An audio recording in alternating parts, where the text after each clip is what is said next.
The effects of the Four Nations Faceoff on VGK comes your way next right here on the WTF edition of Locked On Golden Knights.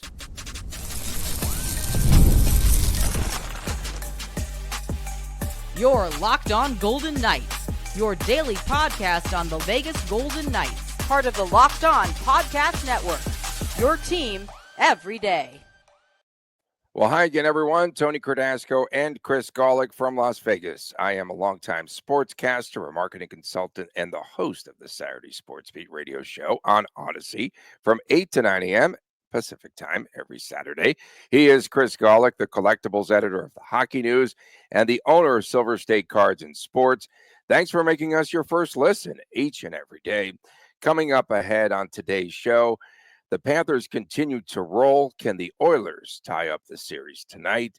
WTF Day, and our top story today, the Four Nations Faceoff gave us some of the best hockey that we have seen, right, Chris? And national pride for players and all of that, a chance to make Olympic rosters coming up ahead for this season.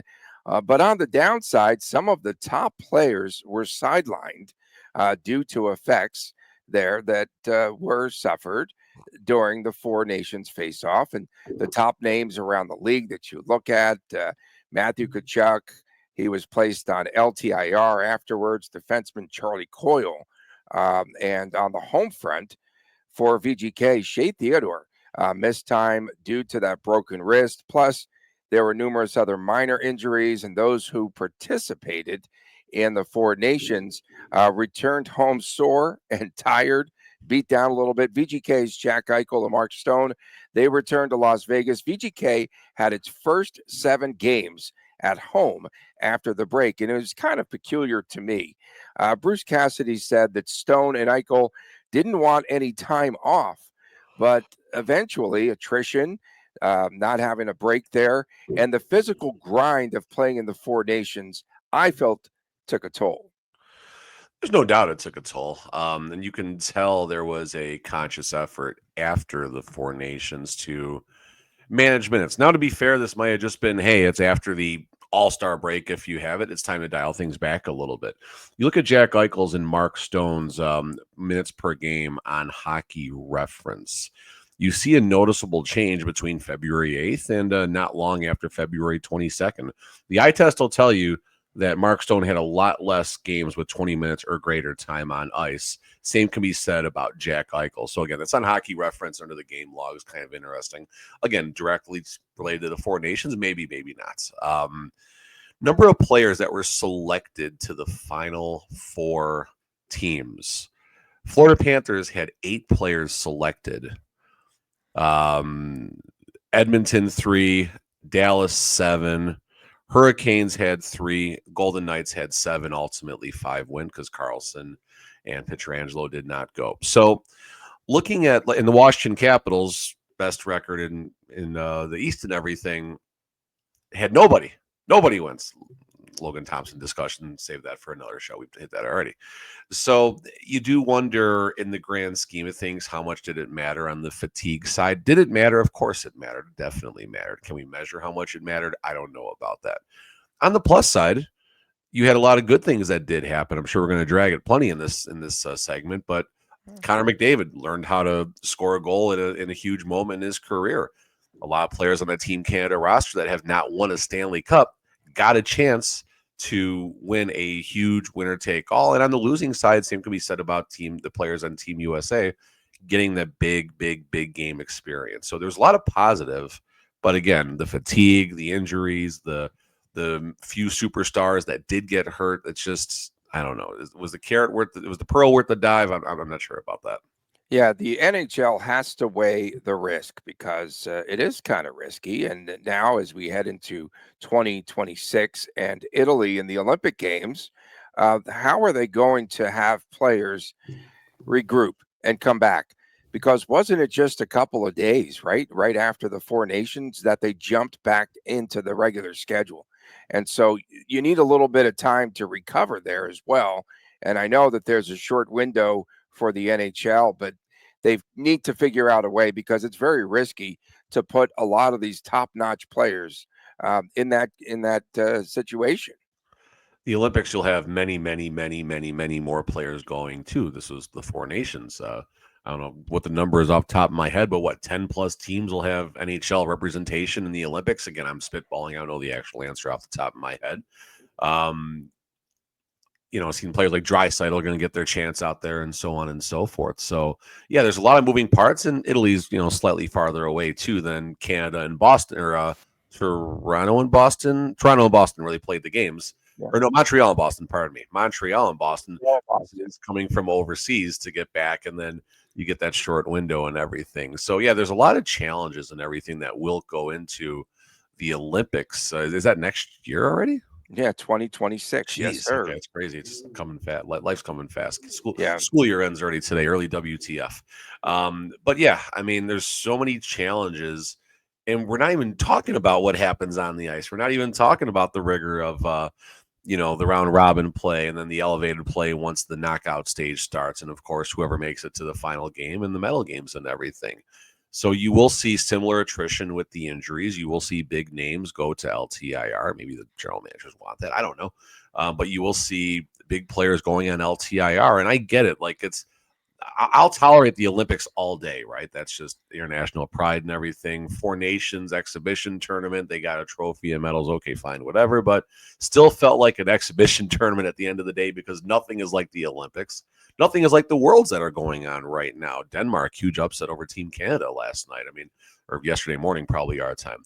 So, yeah, those tournaments, in my opinion, matter a heck of a lot more than the Four Nations. But the Four Nations had all the sexy bells and whistles because of the timing and just Four Nations. So it was the best of the best, for pretty much. Not, again, a lot of players didn't go, but pretty much the best of the best.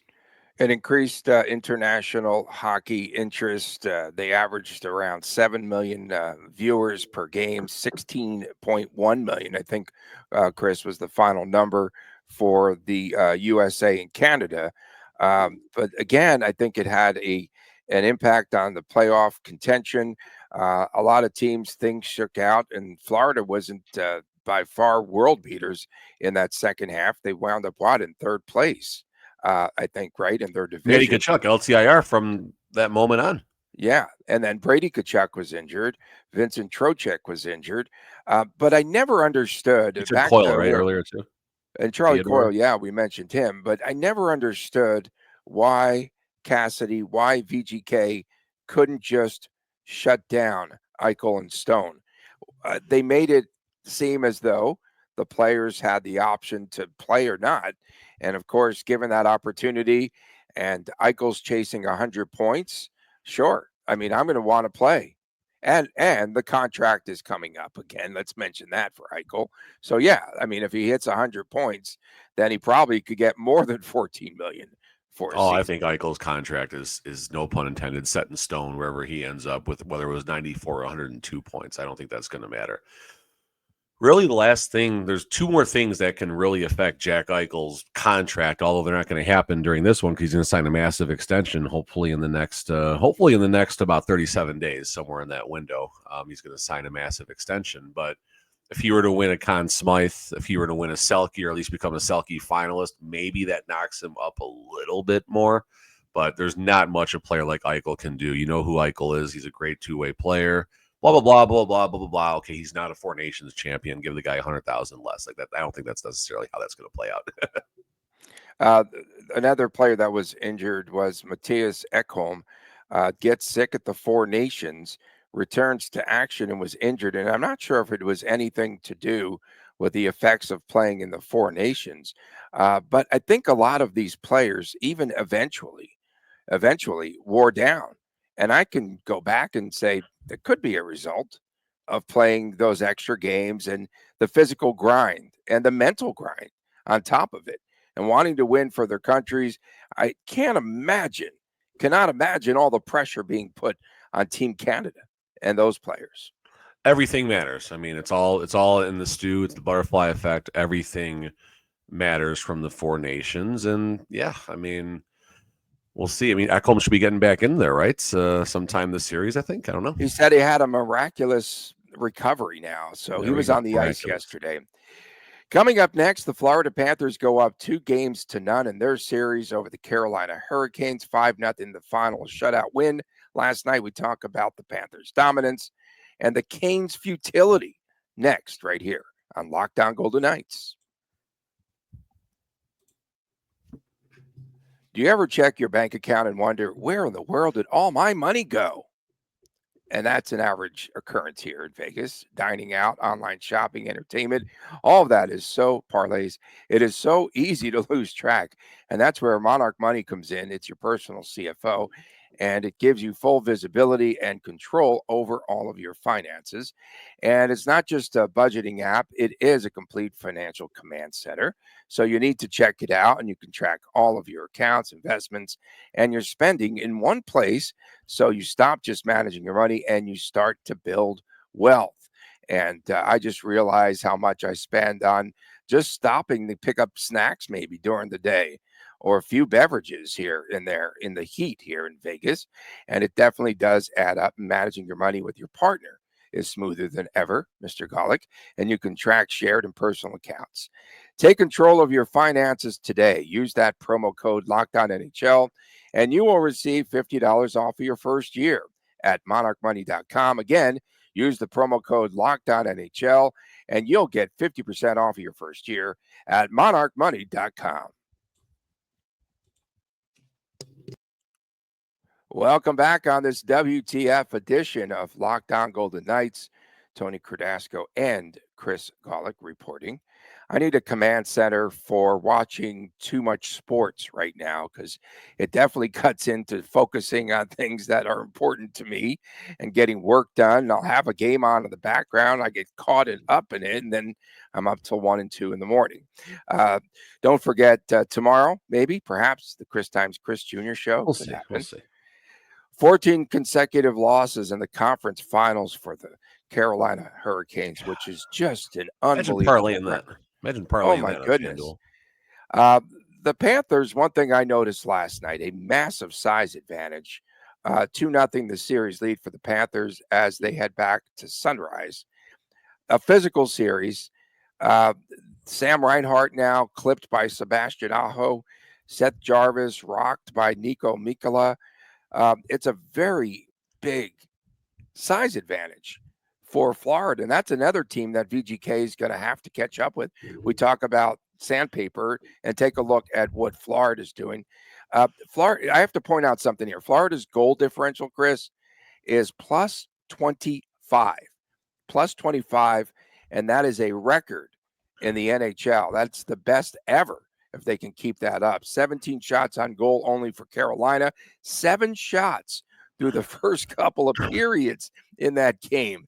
And the best part of the game last night, so they have 7 shots through 2 periods, and like late in the second period, the fans all chanting in unison, "Shoot the puck, shoot the puck."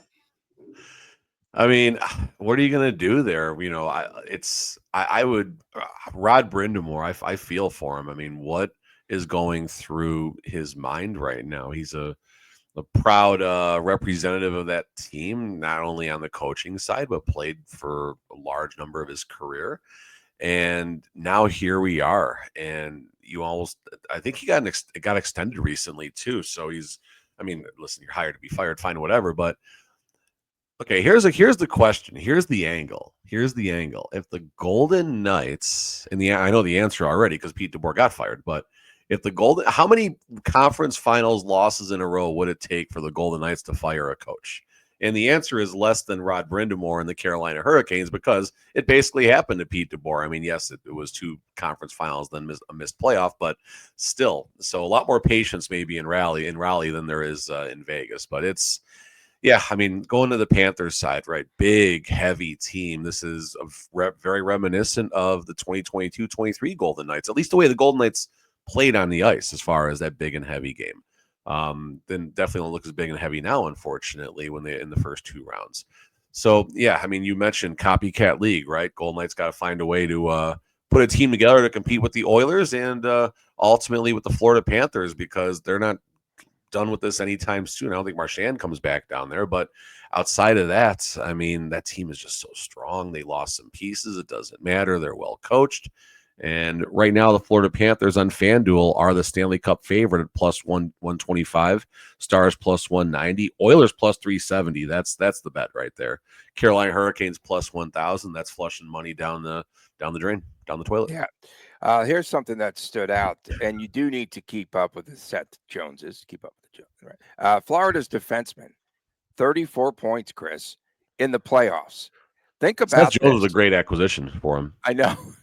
And 34 points, 13 goals for the Blue Liners, and every defenseman has scored a goal in the playoffs. So think about that and the impact that they're getting a complete performance every night. Yeah, I mean, comparing that to the Golden Knights, right? You got three players who can put the puck in the net pretty well. Pietrangelo, Theodore, Noah Hannafin. McNabb is good for a couple of goals that catch you off guard. Hopefully a Hagerbomb here or there. And Whitecloud's offensive game, I think, is better than his numbers indicate. He does take some chances, and he's comfortable doing so. Wonder if how Whitecloud's game will evolve in the next couple of years on the offensive side. But, yeah, I mean, contributions everywhere, and it's not just about having the best team. It's the best team at the right time.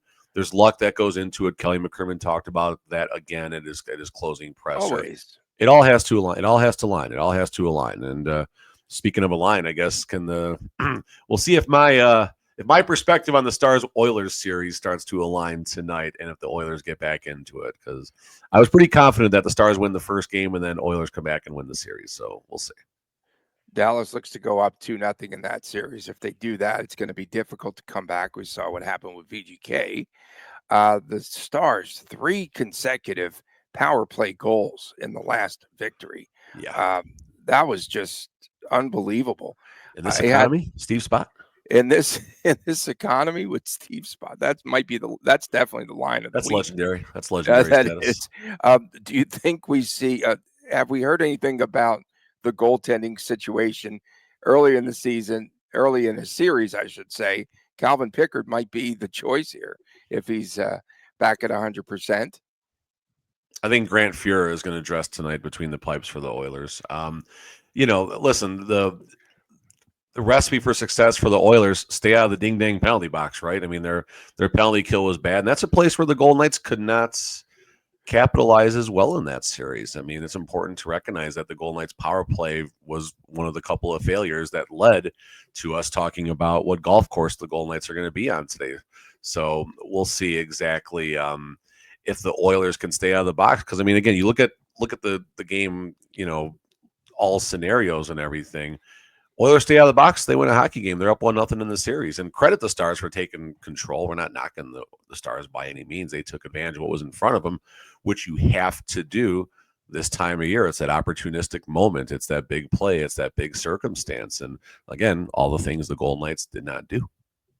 One of the big goals there the other night there for the Dallas Stars, Roope Hintz gets an assist.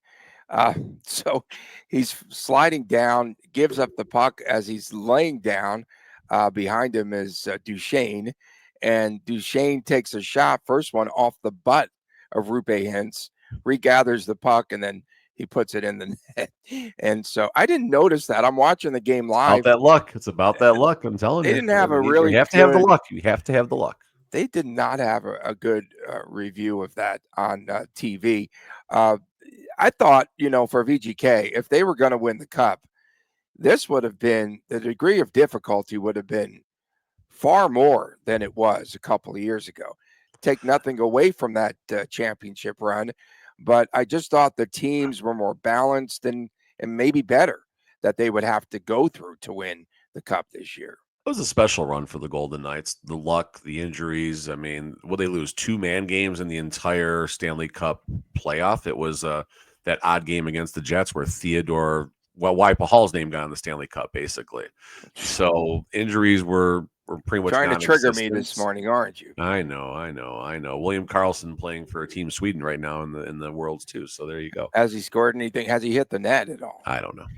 Okay, coming up next, it is that time of the week. It is What the Friday WTF. We'll get to that as we return on this edition of Lockdown Golden Knights.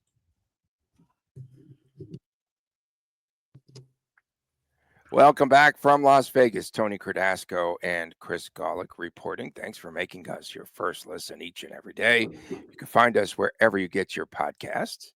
And tonight is the Las Vegas Aces WNBA opener. I'll be there, so that'll be good, and check that out.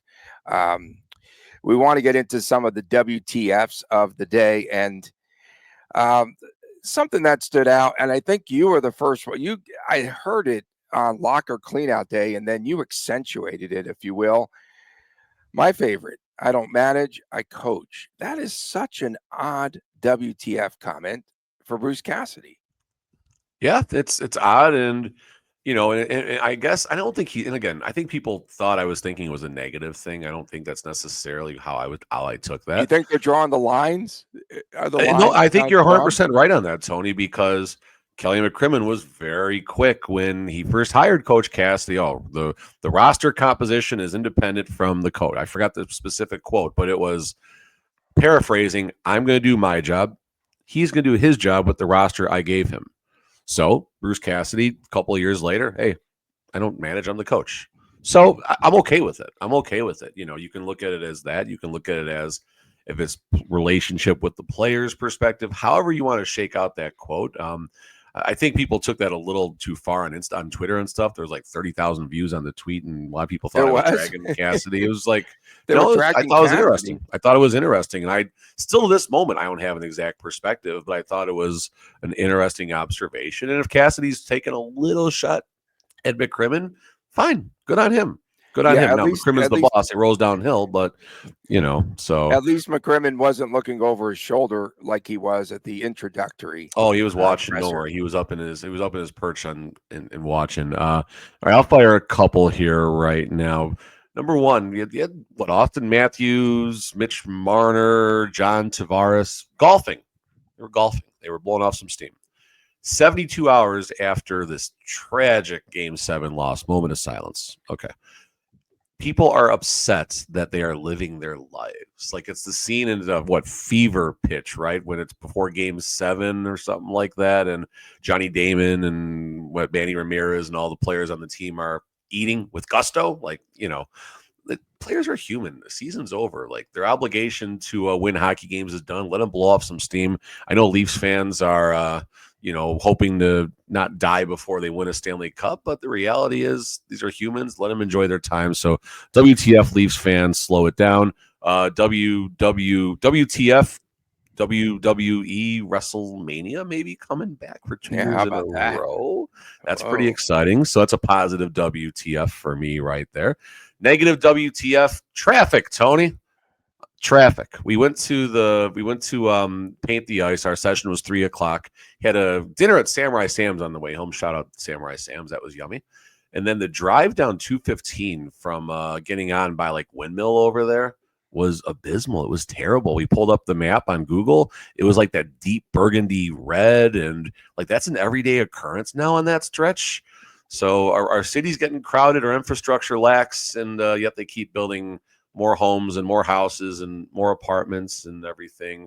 So yeah, WTF, old man grunting about too much traffic because our infrastructure in the city lacks. VGK might have to break the bank, right, when it comes to Jack Eichel. We had conversations. It's not going to end. We'll be talking about this until perhaps a new deal is struck. And that is the first order of business, we have to point out. But where now does that leave the other players? So do you think things could be at 6 of them get extensions before Jack Eichel is what's going to happen? Riley Smith and Sad, Olofsson and Pearson and those guys. But keep in mind, right, they're estimating 8 times 14 million. But again, that money is not coming from this upcoming season. This would take effect a year from now. And I think that's something that caused some confusion with the WTF fans. Yeah, they'll probably defer the money for 15 years. Anyway. That's what I said. So I had an up and back with someone last night about Riley Smith, defer the payments, $600,000 a year times whatever. Okay. God, that's so stupid. Alen Walsh, everyone's favorite agent to dump on. He puts a tweet out I'm there about blocked. You saw a tweet? I got blocked, bro. he unblocked me. Alen Walsh unblocked me. Honest to God. Really? Yeah, Okay. I don't know what I did, how that happened, but Do you know what I'm his okay Twitter with it. handle is? I need to check that out. I don't know. I'll look it up, whatever. But he puts a tweet out there about the TV ratings being down for the playoffs, and they are down substantially. They're And this is a down. concern. Yeah. Yeah, no, it's definitely a concern. We And need the consolation cup between Carolina and Toronto. no, you don't need a That's what consolation fans are cup. craving. You don't need no. You don't need a double C.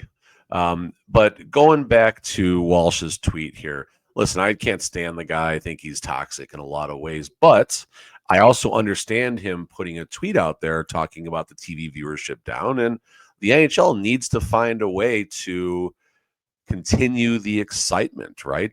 Four Nations lit the sporting world, not just the hockey world, but the sporting world completely on fire.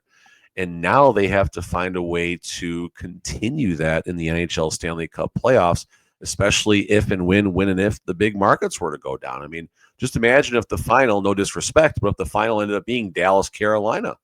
NHL, I mean, it'd be the worst, one of the worst viewed Stanley Cup finals in the final, I should say, in the history of the NHL. And that's a problem. But I understand Walsh standing up for, for the fact that the TV is down, because that means the TV deals are down. That means the sponsorship money is down. If all that's down, if the owners have less money, his players get less money, which means he gets less money. So I understand Walsh's tweet. I'm on his side with this one. And this is on the NHL for still failing at capitalizing on marketing its biggest assets. So WTF on that one right there. And then just one more, a lot of comments on YouTube, a lot of passionate fans right now. Appreciate every one of you guys coming in, even I think Bowie, who tells me coaches don't matter. I appreciate you just as much, and just keep coming on every day to tell us that the coaches don't matter. We appreciate it. But I want to talk about trades for a second here. This is not, and I did this earlier in the week too, this is not a video game. You don't just, the Golden Knights are not trading Noah Hannafin and Pietrangelo and Aiden Hill and recycling them for elevated talents, players that are better than them. We're not playing NHL 06 here, or NHL 12 or NHL 2027, whatever godforsaken year they're on right now. It's not as easy as just trading 4 or 5 major pieces and starting over. Will there be some movement? Of course. We've talked about the possibilities of a Barbashev, a White Cloud, a Haig, maybe something else unexpected, but I think that that's where it's going to end, players in that range. And then maybe they do go after a $6 to $8 million asset while keeping enough money for the 26-27 season and the next 8 years after that to extend Jack Eichel and possibly have him retire as a Vegas Golden Knights. So it's not a video game. It's going to take time. There's concerns about where the Golden Knights are right now, if they can open the window more, or if the window is going to continue to close even tighter for their current Stanley Cup window. Okay. If we were to say, where is it, WTF? You just prompted me to think of something else. Maybe another topic, maybe something on the napkin, maybe something that we park, as they say in Boston. Okay. Where would VGK rank right now? Like in the NHL, in the grand scheme of things, would they be the 5th best team, the 7th best team? Where are they at? Maybe we can do that next week. We've got a couple on Monday, honestly. Okay, we can try that. WTF from TA Nyman. Where is Sammy? Did he move away already? I didn't see him interviewed at Locker Cleanout Day. So milk carton? Yeah, just wondering too. And so why not? Why don't they have every player come out and meet with the media? I like that reaction. Look at that reaction. I mean, there's one player who will not be talking to the media now, and we're just going to leave that one alone. Yeah, we're not. But as far as every other player who is not in the middle of a trial, why don't I think they should? Honestly, I think it would be good to get that pulse. And I'm not going to drag the Golden Knights because I don't know how your Rangers do it. I don't know how Toronto or Edmonton. I don't know how the major like Golden Knights are a good market. They're not a major market. People relax. But how the major market teams do it. If they just drag everybody out there, if they put them all in the locker room, I don't know. But I think more perspective, the better. And I think it would be interesting to hear Samsonov's perspective on the air. Yeah. One final one. WTF. This is from Clyde Matt. WTF. We need grit. We have skill. Florida has grit.